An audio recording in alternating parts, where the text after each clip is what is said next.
Un saludo especial a todas y todos. Soy Jairo Lascuave, estudiante del doctorado de Ciencias de la Educación y en esta ocasión vamos a compartir algunos conceptos, componentes y criterios para la mediación pedagógica a partir específicamente de la teoría de la experiencia de aprendizaje mediado. ¿Por qué es importante hablar de esta mediación pedagógica? Fundamentalmente por dos cosas. Primero, en la interacción se vuelve un medio, un vehículo para el desarrollo cognitivo, el desarrollo socioemocional de los estudiantes, esto a partir de lo que se conoce como la tradición sociocultural de Vygotsky. Y en segundo lugar, pues posibilita la calidad del diálogo entre el docente y el estudiante, especialmente en esa profundidad y permanencia del aprendizaje que se va obteniendo.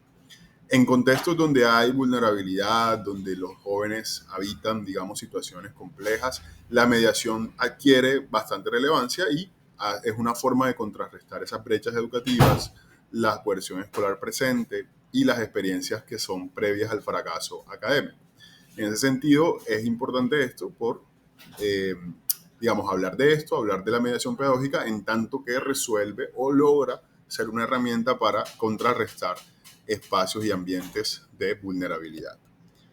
Ahora, ¿qué es la experiencia de aprendizaje mediado? Hay algunas teorías, especialmente la definición de Feuerstein, que habla que la experiencia de aprendizaje mediado es esa calidad de la interacción en la que el mediador humano, en este caso el docente, transforma, selecciona y organiza los estímulos del entorno para hacerlos accesibles y promover lo que en palabras de Feuerstein es este concepto de modificabilidad cognitiva. En otras palabras, es básicamente usar los recursos del entorno, transformarlos, habilitar esas condiciones que están ocurriendo alrededor del estudiante para modificar digamos, los desempeños cognitivos de los mismos. Por otro lado, el mediador trae sentido, lo interpola, lo pone en una especie de mediación.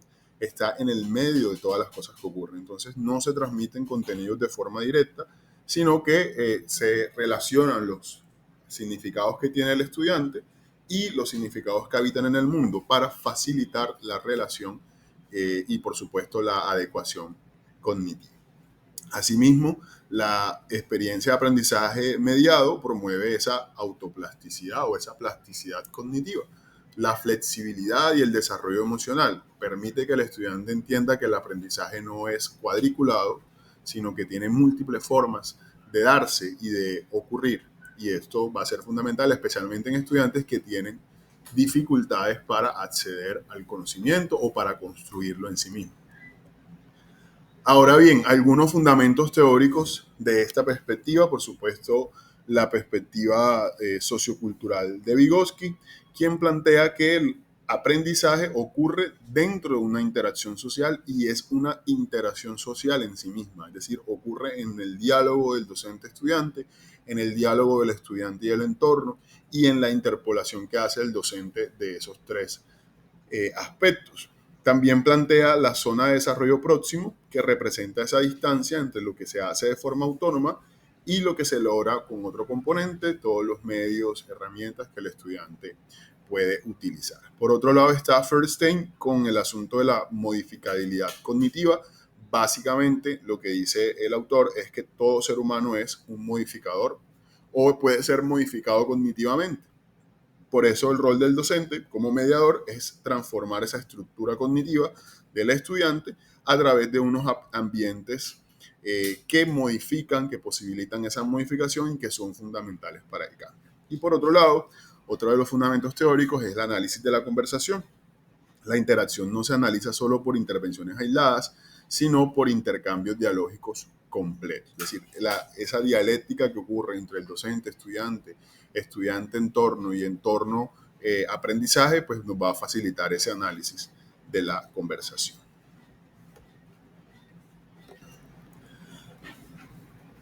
Ahora bien, también tenemos unos componentes esenciales de la educación o de los ambientes de aprendizaje mediados.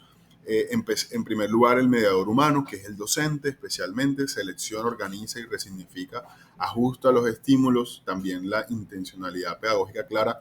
Sin embargo, también hay que decir que los mismos estudiantes se convierten también en mediadores cuando se utiliza, por ejemplo, la evaluación, la heteroevaluación, donde ellos participan de ese ambiente de retroalimentación. También la interacción mediada es un componente. El aprendizaje ocurre en ese vínculo recíproco donde la comunicación verbal y no verbal van a ser fundamentales. Los estímulos mediados se transforman para lograr accesibilidad, pertinencia, desafíos cognitivos apropiados. Por otro lado, la propensión al aprendizaje, hay una activación de la curiosidad, el sentido, el valor emocional y la motivación intrínseca. Y finalmente la modificabilidad cognitiva, que como decíamos anteriormente, son esos cambios que ocurren, que son estructurales, pero que además son duraderos y son productos de esta mediación que se sostiene en el tiempo. Bien, entonces este modelo de interacción mediada en el aula es la integración que ocurre entre lo que hablábamos de ambientes mediados y el análisis de la conversación. La idea básicamente es analizar esas intervenciones aisladas, producir cambios, significados, y este enfoque que integra estas dos perspectivas pues nos va a permitir tener o identificar procesos cognitivos activados en el diálogo, una mejor calidad en la participación de los estudiantes, demandas cognitivas del discurso del docente y patrones de construcción de los significados. ¿Qué implica esto para la práctica docente? Tener esta experiencia de aprendizaje mediado. Pues va a implicar, en primer lugar, que el docente se identifique como un diseñador de experiencias. Entonces, el docente deja de ser ese transmisor de información y se convierte en un diseñador intencional de experiencias de aprendizaje y que vuelven a ser significativas. Usar todos los recursos, herramientas, ambientes, entornos para facilitar el aprendizaje y modificar esa cognitividad. Por otro lado, el lenguaje es una herramienta, se centra en la pregunta abierta, en ese diálogo genuino, en la escucha activa como instrumentos de mediación. De manera particular, en mi experiencia, por supuesto, en la filosofía, la pregunta se vuelve el centro de la clase, del aula, y la pregunta también como una forma de aprender basados en problemas. La pregunta problematiza y hace que el estudiante se abstraiga de la información y pueda ir más allá de lo que la información o el detalle de la información es. Y le permite también hacer esas conexiones con sus entornos, con sus realidades, de manera que el estudiante se siente interpelado y logra pues hacer esas abstracciones. Por otro lado, también se posibilitan ajustes continuos. Esta diferenciación pedagógica permanente se basa en la observación, en la comprensión de cada estudiante, se posibilita la personalización, se posibilita la autonomía también del estudiante y esas son valores fundamentales para el proceso cognitivo y de aprendizaje.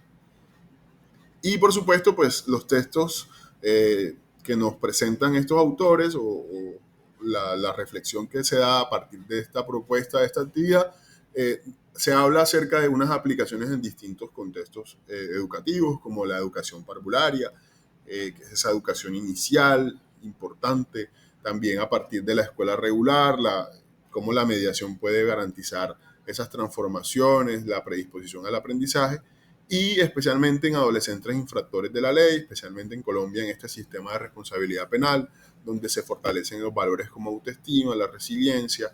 Como decíamos al inicio, funciona bastante bien para ambientes y contextos de vulnerabilidad y creo que eso va a ser fundamental. Esto ha sido la presentación con relación a las experiencias de aprendizaje mediado. Espero que haya sido de su agrado.